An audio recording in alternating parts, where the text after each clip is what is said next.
Noah, this is a really interesting time of year because we'll get to the football element in a bit, but basketball right here in the mix. Of course, the women's team, one of the top 3 teams in the country. The men's team floundering a little bit. We'll start with the men for right now because they've shown some promise in the non-conference. A couple of games now in conference play. What do you make of what you've seen from the Longhorns and new coach Sean Miller?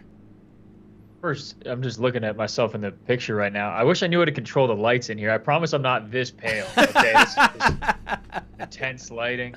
You know, I know it's winter in Austin, but I have some darker skin than this. Looks like fluorescentness right now. You should put up like your headshot, like right in the middle of the camera, right in the middle of the frame. Yeah, for comparison. The men's team stinks. They're showing me nothing. And that's me saying that. Their head coach says the same thing. Sean Miller is quickly winning favor in my book based on his press conferences because he is ripping into his team. Yeah. And they deserve it. And maybe he's at blame too for not being able to get the buy-in. But there's a lot of talent on this group. But former Terp Jacoby Gillespie on screen right there led them to a great season last year. Yep. There he is again torching Texas.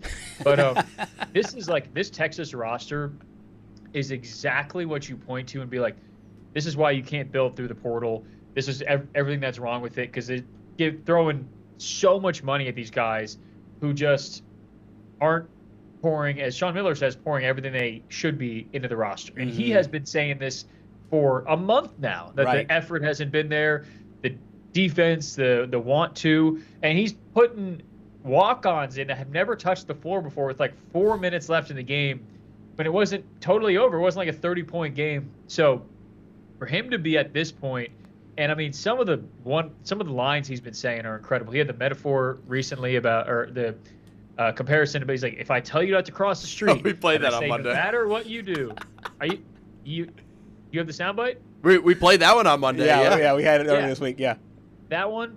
And then he's like, we're getting nothing out of our 4 position, nothing at all. And he's just tearing into these guys. Wow. And I'm like, I love it for a soundbite's sake, but at some point, if they're not responding, they're not responding. So I don't really know where they go from here. Yeah. We may look back in like February and be like, man, he really was able to galvanize that group.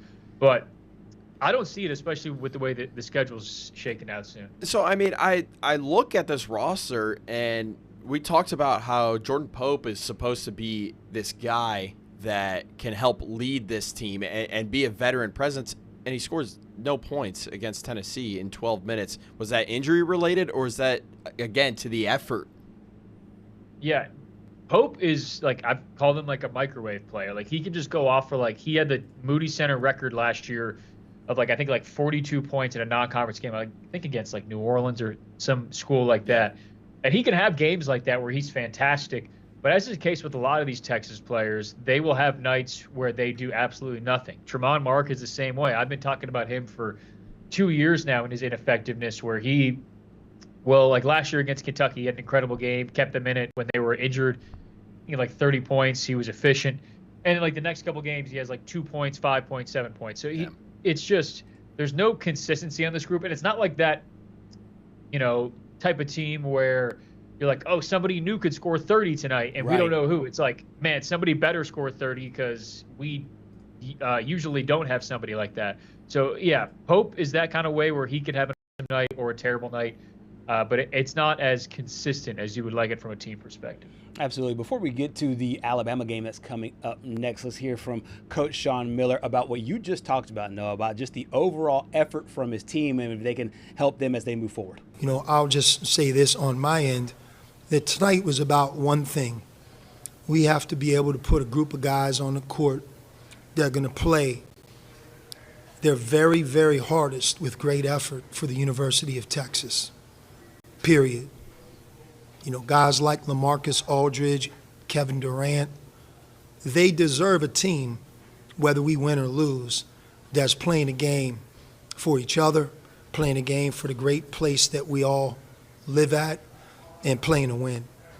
And I just think that sometimes when you get a new opportunity in the pressure of today, you can be clouded a little bit about what's important. There's nothing that's more important than effort. I thought that to some degree that came into play against Mississippi State in our last game.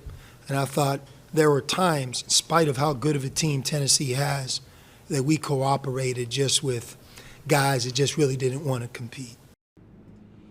When I hear the words compete and effort at the beginning of the season with Kentucky, Mark Pope, or I think it was Mark Pope, or sorry, it was Duke. The Duke head coach, John Shire, talking about Cam Boozer using the word soft. I think a lot of times the coaches probably intentionally use these words as motivation. And like you said, a lot of it's waiting to be seen how this goes forward. But now as this team preps for an Alabama team that likes to run and gun, throw, I mean, they have an identity of what they like to do. How do you see this team competing against an Alabama team who will press you, and if you don't have any effort, will expose it very quickly? Yeah, I think competing is probably a strong word to use for this Texas team. I mean, I don't know if they're going to do much of that against Alabama, whereas the bright spots they've had this season have quickly dwindled into darkness and somebody that Sean Miller has gone after, and the effort is not there. He's pulling them out of games. He's clearly frustrated with them.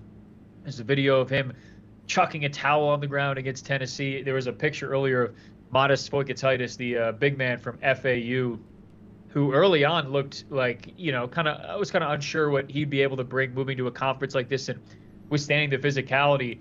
But he looked great in non-conference, and I was kind of buying in as to what this guy could bring. And he is drawing the ire of Sean Miller as of late, too. So when you don't have a post player that can kind of change the pace for Texas and be that half-court offense guy you can run things through down low, and you certainly don't have good defenders that can guard and transition the way that Sean Miller would want, it could get very ugly against Alabama because, as we talked about with Jordan Pope, yeah, he could score a lot, but, there's players like when they don't score a lot, they're contributing in other ways. Jordan Pope does not contribute in other ways. He's a volume scorer. If you guys remember, the basketball player from Syracuse a number of years ago got drafted by the Cleveland Cavaliers, Deion Waiters. Right. Was very angry when my Cleveland Cavaliers drafted him. He was an inefficient scorer, and he was just like, I think it was his quote where he's like, I'd rather go like 0 for 30 than 0 for 9 because that means you lost confidence or something like that. His game is kind of similar to Jordan Pope's. Now, Deion Waiters is a top 5 pick in the NBA and an NBA player. I'm not saying Pope is that, but like, those are guys where it's like that is their game, and if it's not working, like they should not be on the floor. So a player like that against a team like Alabama is not a recipe for success. And those were the glory days of my Orange. These are not the glory days for Texas. Yeah, not at all. We'll flip it to something more positive in Texas on the court. That is the women's basketball team. Anytime that you hold a team under 40 points is insane. And you could do that against teams that are not on your level. To do that in the SEC is absolutely incredible. This team now 18-0 on the season. What do you make of this squad as they compete for a national championship? Yeah, I was there yesterday, and it literally looked like they were in a flow state. Like that entire first quarter, it was like there was almost no talking in the sense of like, it wasn't like, hey, I need to direct you here. I need you to do this. When Texas had the ball, it looked like they've been playing together. When we're all in local sports, and when you interview like high school seniors and we ask the question like, what's the key to your success this year? Like, oh, we just been playing together since we're kids, and like that's the standard answer you always get.